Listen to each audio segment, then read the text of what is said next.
A few years ago, I met an old carpenter at an antique tool show.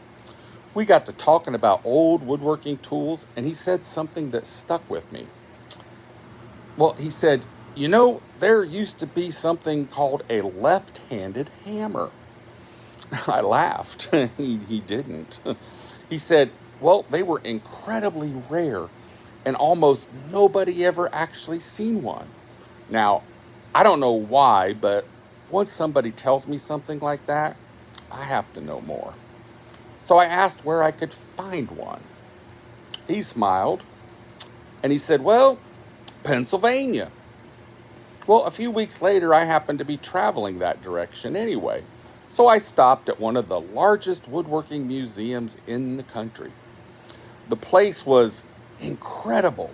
Hundreds of years worth of tools, hand planes, chisels, saws, braces, things I didn't even know existed. Finally, I found the curator and asked him if they had a left-handed hammer. He chuckled, nope. So why did somebody send me here? Well, because people think they were made here. So where were they actually made? He thought for a second and said, well, I believe Nova Scotia. Well, I come all this way, so I booked a flight. Then I got there and I tracked down a retired shipbuilder who supposedly knew more about antique tools than anyone alive. He invited me in, made tea, spent 3 hours telling stories about building wooden ships. Finally, I got around to asking him about the left-handed hammer. He laughed. Oh, they're real, he said. My eyes lit up. I said, do you have one? Nope, he said. Well, have you ever seen one? I said. Well, nope. Well, then how do you know they're real? Well, my grandfather owned one. What? What happened to it? Well, he sold it to a blacksmith in Scotland. At this point, I was committed. So I flew to Scotland. After several days of asking around, I found an old blacksmith shop that had been in the same family for generations.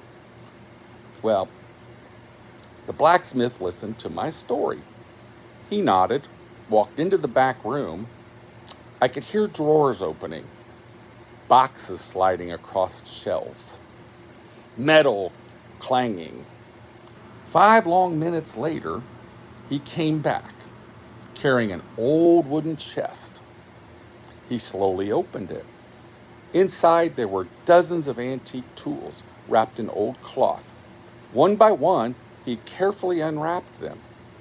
Finally, he reached into the bottom of the chest, pulled out a beautiful old hammer, polished hickory handle, forged steel head. It looked absolutely perfect. He held it out. I took it.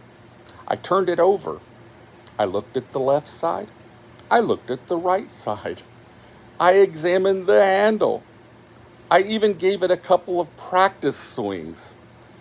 After traveling thousands of miles, after talking to all of these people, after spending all of that money, I finally looked at the old blacksmith and I asked, so, what's the difference with a left-handed hammer?